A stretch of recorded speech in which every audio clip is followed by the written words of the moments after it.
This is a pretty good one. I've been hearing a lot of lately. So I've heard some horror stories of salt. So salt intake. How much is okay? Enough? Too much? Honestly, guys, this is something that I feel like just don't go crazy in either direction with it. I don't believe in cutting it. That's dangerous in a lot of ways. You can eat 5 grams of salt a day if you want, but then you're gonna have to drink a crazy amount of water to combat that. So again, think about this in sense of keeping things consistent. Every meal do 3 turns of salt. And if you do that consistently through the whole week, you're fine. Just keep sodium levels the same, and that will keep blood pressure, blood levels, hydration, all those things very similar throughout this, and you don't have to get too crazy without it. But like Brett said, you can get some really dangerous stuff when you start playing with these markers high or low. So. Yep. How did you find such a beautiful wife? Can you tell the story? I got extremely lucky. Hold on. I think there's a question that I had in there about approaching girls. Yeah. So how do you approach girls in the gym or something? You shouldn't be going to the gym to think about approaching girls, even though I did. That's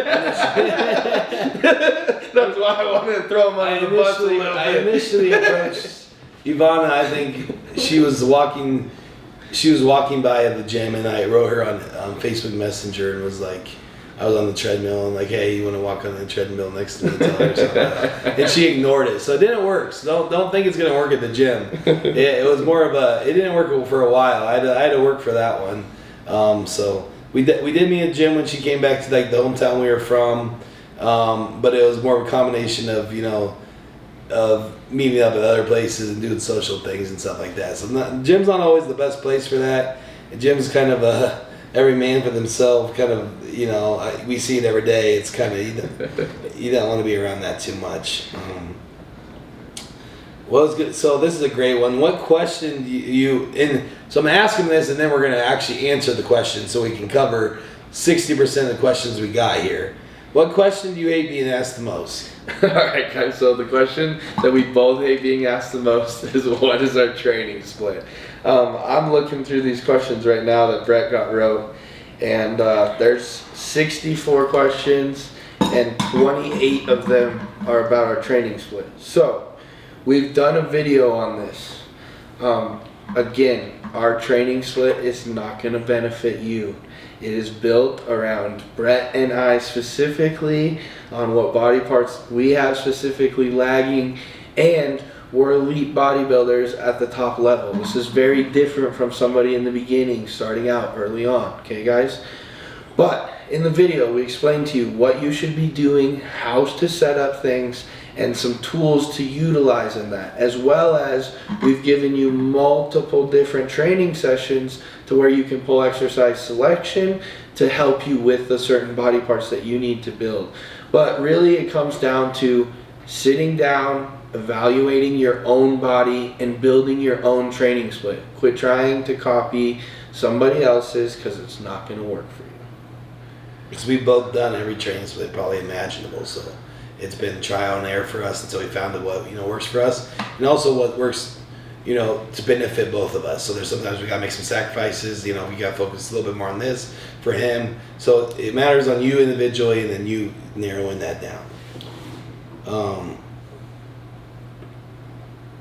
Do you cut? I want your answer on this. Do you cut sweeteners in prep?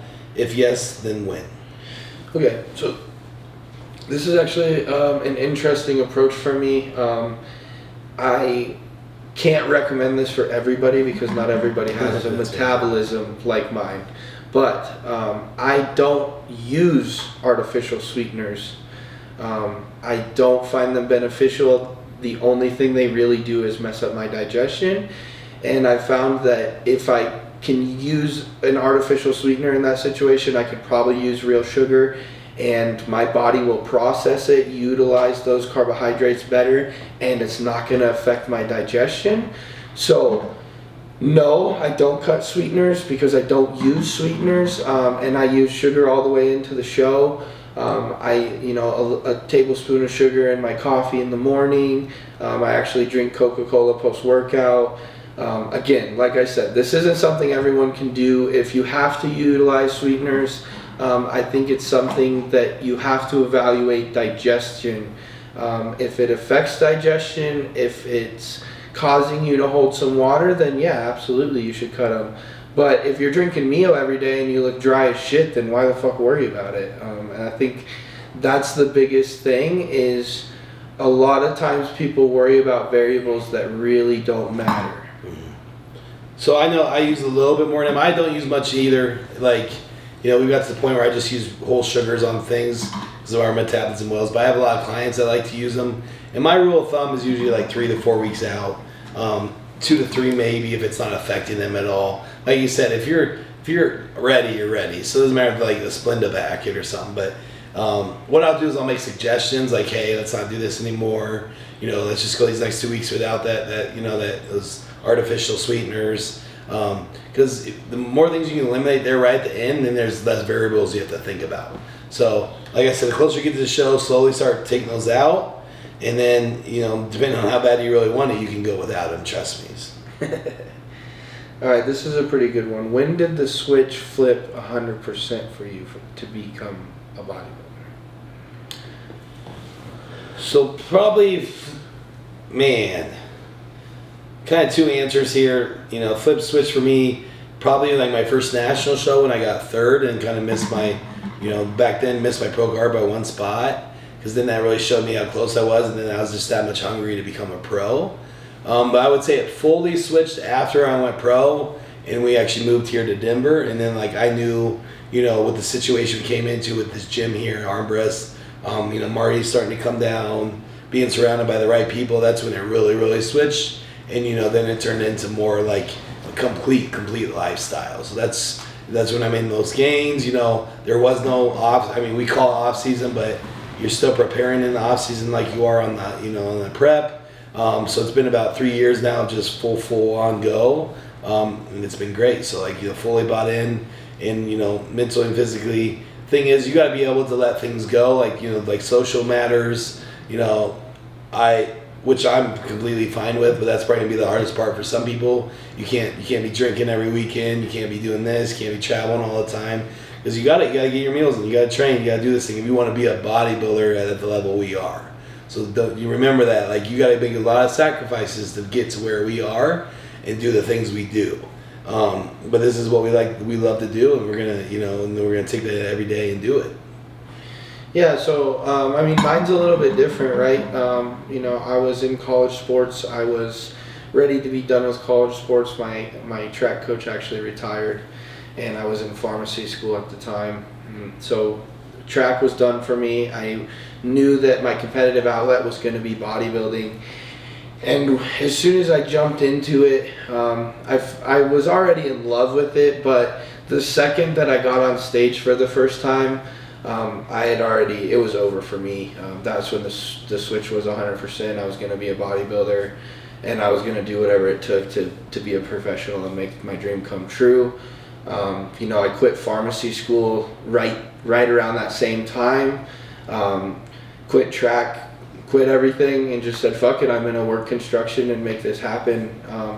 And it's the best decision I've ever made in my whole life. So, I think for a lot of you guys, you should chase your dreams a little bit more. It's a great thing when you catch them, at least.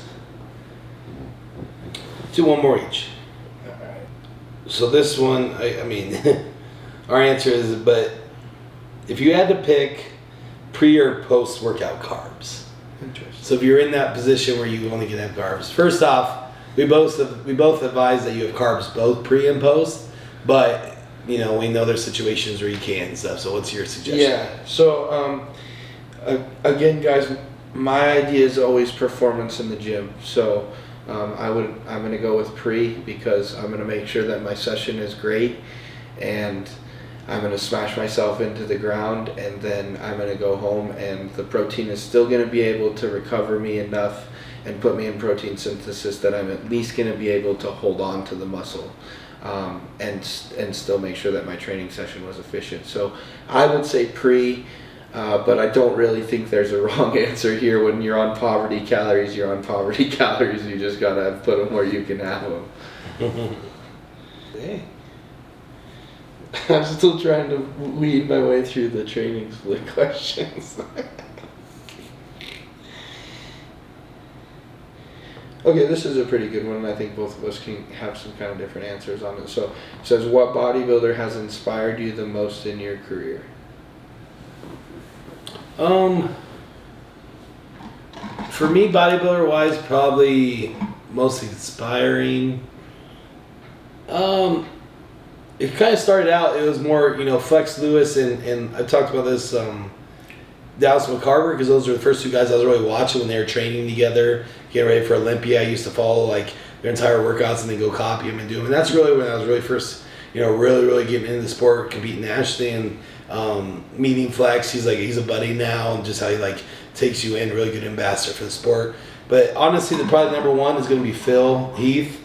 Just because of the personal relationship I have had with him, or I still do, but the interactions we've had where just talk about mindset, talk about his stories of bodybuilding, talk about his knowledge of bodybuilding, and just being around that has been really cool because I get to hear stories of his experience of watching Ronnie when Ronnie was killing everybody and going to his after parties and learning from him. Then transitioning into Jay and his battles with Jay, and then him taking over, and then being a 7-time Mr. Olympia and dealing with all that stuff that comes with it. So it's been a really cool experience, to get to know him pretty well, hear all the stories. I was just with him yesterday, still gives some good mindset and some knowledge in that aspect. And it's been very beneficial for me to know how I handle myself, and then also just to humble myself. There's times that we start feeling really good, and we just got to humble ourselves sometimes. Like we're not the top yet. We're not the top dogs yet. We're still fighting, clawing for that. So it's good to be surrounded by those people that remind you, and it's just making you work that much harder. Yeah. So mine's a little bit different, especially because my bodybuilding journey started a little bit earlier than Brett's, as far as following these guys and really watching YouTube and stuff. So, I'm 8, 10, 12 years old. The guys that were main heavy hitters then, especially on YouTube, were Jay, mostly.